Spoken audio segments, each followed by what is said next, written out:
Hello friends, welcome back to the data structure tutorial. और आज हम बात करेंगे क्यू के बारे में।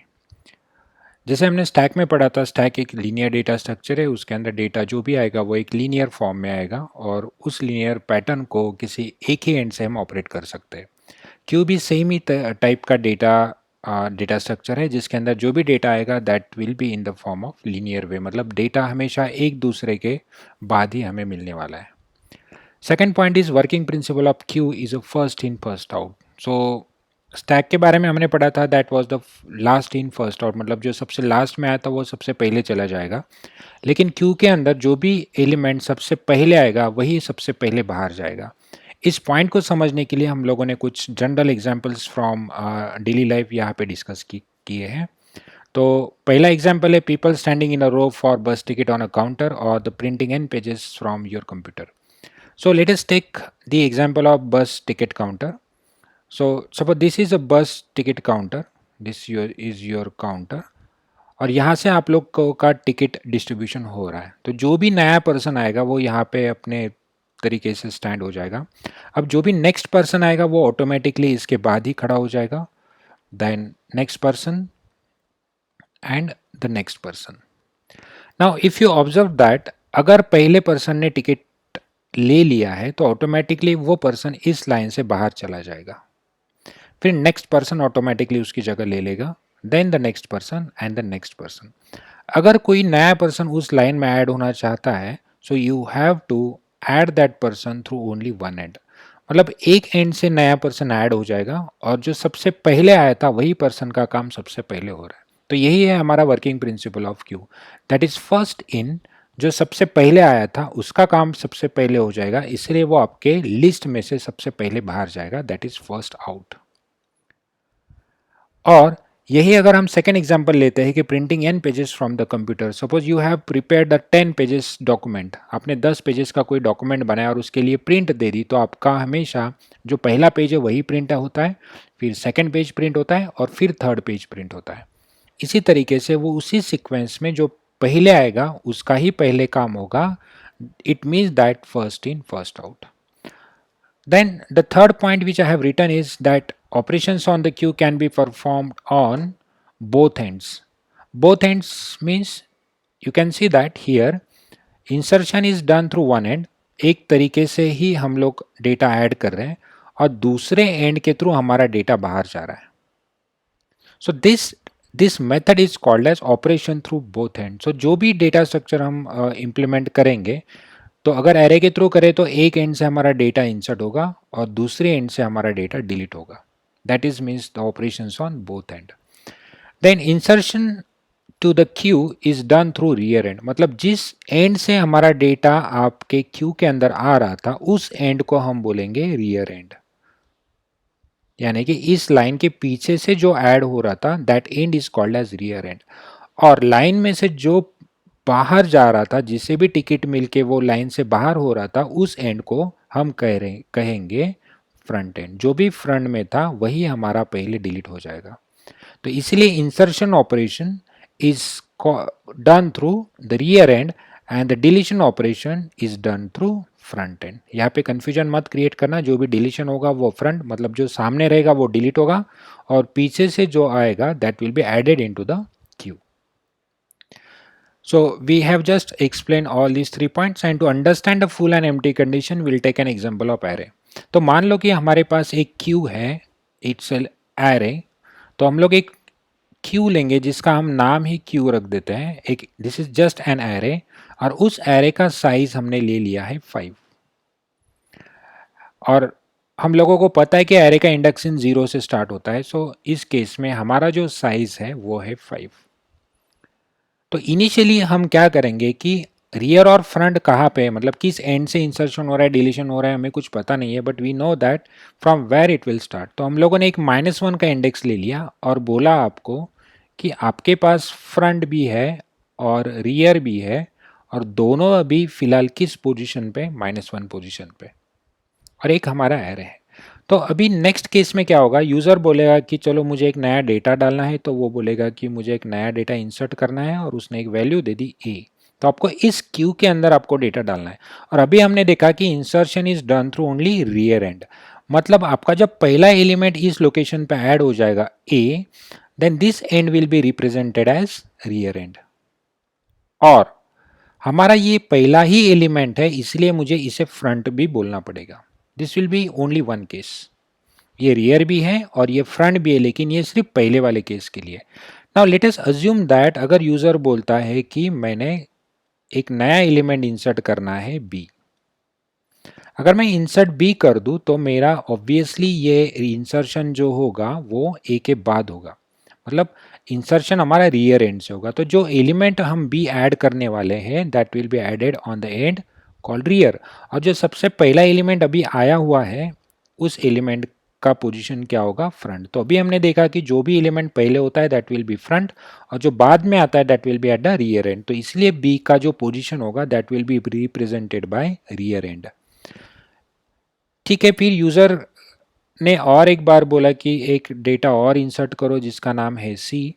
तो ए यहाँ पे, बी यहाँ पे और सी यहाँ पे। तो ऑब्वियसली ये जो ज़ीरो है will be represented by front end rear and will be represented by second position. तो सेम तरीके से अगर मैं कुछ ऐड करते जाऊँ इंसर्ट डी, तो हमारा क्यू कुछ ऐसे दिखेगा A B C D. This will be your front, this will be rear. Okay, I'll add one more element A, B, C, D and E। तो यहाँ पे ये हमारा फ्रंट हो गया और ये हमारा फोर्थ लोकेशन जो रहेगा वो रहेगा rear and.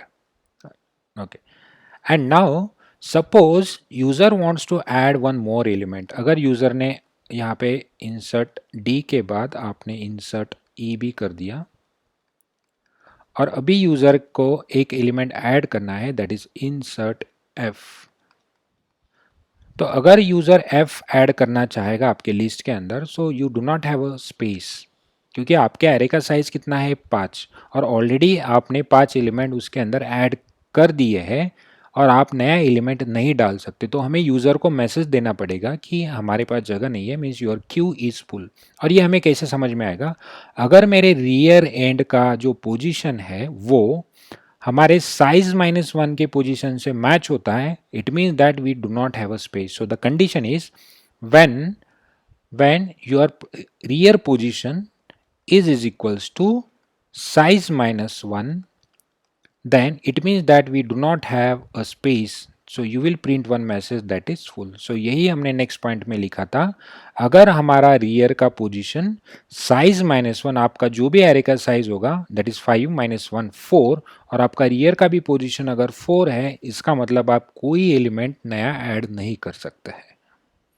So this is about the insertion and let us write an algorithm for that। So I'll just quickly write। एक हमारे पास इंसर्ट नाम का फंक्शन है और उसे कुछ डेटा मिलने वाला है और इस डेटा को हमें क्यू के अंदर डालना है। और हम अज्यूम करें कि हमारा जो क्यू है उसे एक नाम दिया गया है क्यू और एक साइज़ है साइज़ नाम के वेरिएबल में। तो सबसे पहले तो हमें चेक करना पड़ेगा कि हमारे पास जगह अवेलेबल है या नहीं है। तो उसका कंडीशन हमने अभी टेस्ट किया है। अगर मेरा रियर आपके साइज -1 पोजीशन पे है तो हमारे पास कोई जगह नहीं है। So will display one message to the user that your queue is full. Else अगर ऐसी बात नहीं है तो आपको रियर को 0 से लेके, मतलब -1 से लेके 0, या फिर 0 पे होगा तो रियर जाएगा नेक्स्ट पोजीशन पे 1 पे, 1 पे होगा तो 2 पे चला जाएगा। तो हमें रियर पोजीशन को 1 से आगे बढ़ाना पड़ेगा और उस इंक्रीमेंटेड पोजीशन पे आपका एक एलिमेंट ऐड करना पड़ेगा क्यू के अंदर। तो आपका जो भी क्यू नाम का एरे होगा उसके रियर पोजीशन पे आपने जो भी डेटा सेंड किया है वो होगा। लेकिन यहाँ पे देखो कि फ्रंट -1 पे था तो फ्रंट एक ही बार इंक्रीमेंट होना चाहिए 0 पे, सिर्फ फर्स्ट एलिमेंट के लिए।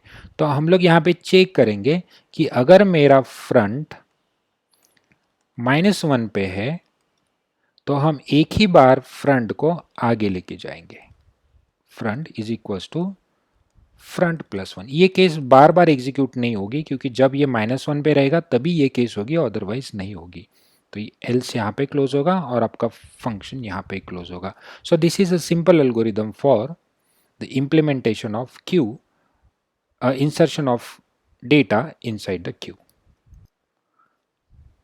Let us talk about the deletion of the element. So here I have mentioned that while deletion we have to check empty condition, और उसे चेक करने के लिए मुझे चेक करना पड़ेगा कि अगर मेरा फ्रंट -1 पे है या फिर फ्रंट ग्रेटर देन रियर है तो ही मेरा जो क्यू रहेगा that will be a empty queue. So let us take the same example. So in the previous example we have just taken the list of array for 5 elements.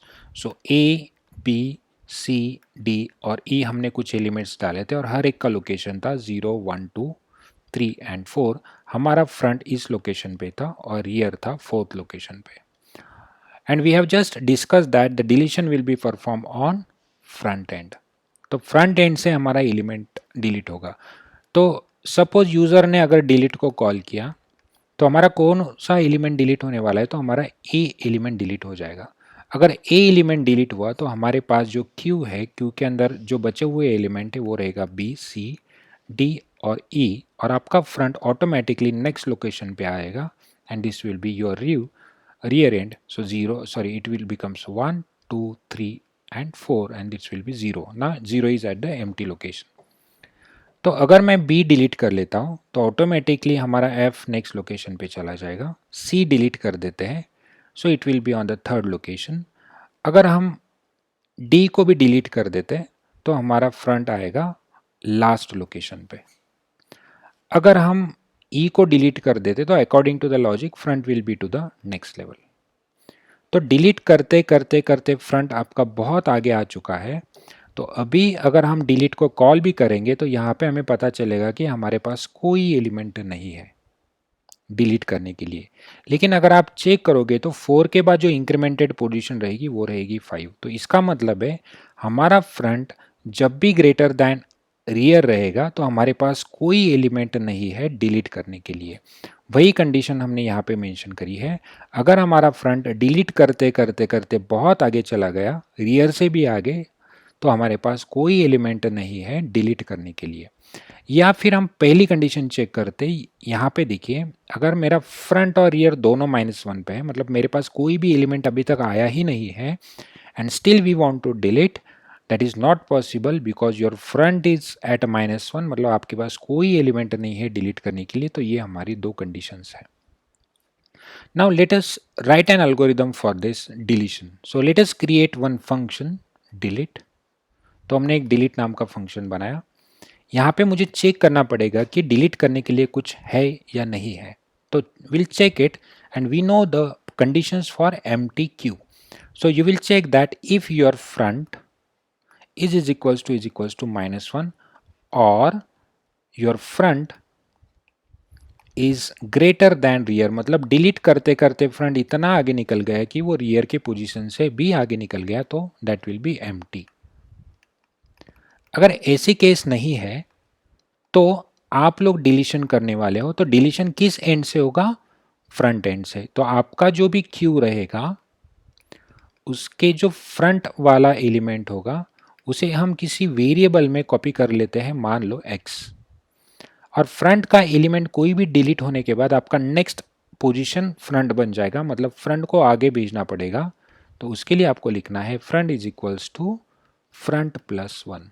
तो एक position से front आगे चला जाएगा and this will be your algorithm for the deletion from the queue. Now let us implement this algorithm using Java. तो मैंने already एक folder बना के रखा है DS ट्यूटोरियल. इसके अंदर मैं एक फाइल बनाऊंगा जिस फाइल को नाम रखेंगे डेमो QUEUE.java, और इस फाइल के अंदर हम सिंपली एक क्लास बनाएंगे जिसका नाम होगा demo QUEUE and will create one method that is public static void main, और यहाँ पे हम लिखेंगे स्ट्रिंग आर्गुमेंट्स. फिर हमें जो भी फंक्शन चाहिए उसे हम यहाँ से कॉल कर देंगे, और हमारा जो क्यू है उसके जो ऑपरेशन है उसके लिए मैं एक अलग क्लास बना रहा हूँ जिसका नाम है क्यू ऑपरेशंस. इस क्लास के अंदर हम कुछ फंक्शंस बनाएंगे, लेकिन उसके पहले मुझे कुछ एरे डिक्लेयर करना है. तो मैं एक इंटीजर एरे डिक्लेयर कर दूंगा जिसका नाम हम क्यू रखेंगे, और वो एक इंटीजर टाइप का एरे रहेगा और उसका एक पर्टिकुलर साइज रहेगा, और साइज भी हम डिफाइन कर लेते हैं, साइज इज इक्वल्स टू 5। तो हमने एक इंटीजर एरे डिक्लेयर कर दिया। Then will write functions, that is मेरा एक इंसर्ट नाम का फंक्शन होगा जिससे कुछ डेटा मिलने वाला है और उस डेटा को हमें इंसर्ट करना है। फिर इंसर्शन का एल्गोरिदम हमने जस्ट पढ़ा था, तो पहले मुझे चेक करना पड़ेगा कि मेरे पास जगह अवेलेबल है या नहीं है। तो वो चेक करने के लिए मुझे चेक करना पड़ेगा, अगर मेरी रियर की पोजीशन हमारे साइज -1 से मैच होती है तो मुझे एक मैसेज देना पड़ेगा that queue is full. So before that I need to declare two more variables, that is rear -1 और आपका जो फ्रंट भी है वो भी रहेगा -1 पे initially. Then we'll print one message that queue is full, there is no place available, और यहीं से हम उसे वापस भेज देंगे। Else अगर ऐसा नहीं है तो हमें क्यू का जो रियर एंड है उसका पोजीशन 1 से बढ़ाना है, और आपका जो भी क्यू रहेगा उस क्यू के रियर लोकेशन पे आपका डेटा डालना है। और ये सिर्फ फर्स्ट टाइम है इसलिए मेरा फ्रंट भी आगे जाना चाहिए, तो हम लिखेंगे front if front is equals to -1, तो हमारा फ्रंट भी 1 से आगे होना चाहिए सिर्फ एक बार। So this is the function for insertion. Then we'll create another function for delete. Delete कोई पैरामीटर accept नहीं करेगा, so we'll check the empty condition, and the empty condition is you have to check whether your front is equals to -1, मतलब आपके पास कोई element नहीं है, और if your front is greater than rear, ये दो कंडीशन है, तो आपको लिखना पड़ेगा that your queue is empty, कोई एलिमेंट नहीं है, और यहीं से आप वापस चले जाओ। एल्स अगर ऐसा नहीं है, एल्स अगर ऐसा नहीं है तो आपको एलिमेंट निकाल लेना है। तो आपके पास एक डेटा नाम का वेरिएबल रहेगा जो हमने डिक्लेयर नहीं किया है। So I declare one variable called data. उस डेटा के अंदर आपने डेटा निकालना है। कहाँ से निकालना है? फ्रंट एंड से। तो आपके एरे का नाम, उस एरे के फ्रंट एंड से आपका डेटा डिलीट होगा और फ्रंट आगे चला जाएगा +1। and to understand the user will write one message that data deleted, और डेटा को हम यहाँ डिस्प्ले कर देते हैं। सेम हम इंसर्शन के लिए भी यहाँ लिख सकते हैं दैट डेटा इंसर्टेड और डेटा। तो ये मैसेज से यूज़र को समझ में आ जाएगा कि उसका डेटा इंसर्ट हो चुका है क्यू के अंदर। फिर ये सारा क्यू हमें डिस्प्ले भी करना है, तो उसके लिए हम एक अलग फंक्शन बनाएंगे, void डिस्प्ले। और डिस्प्ले के लिए भी क्यू के अंदर कुछ होना चाहिए, तो हमने यहाँ पे लिख दिया if empty condition, that is front is equals to -1 or front is greater than rear, then you will print the same message that it is empty, there is nothing to display. I have just copied the code.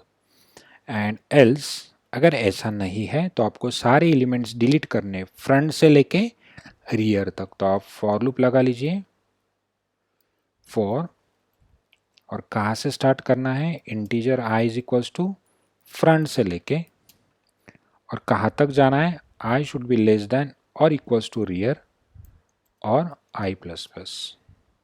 और इस बीच में आपको सारे element display करने हैं Q के अंदर से ith पोजीशन के, so it will be displayed. Now you need to call it.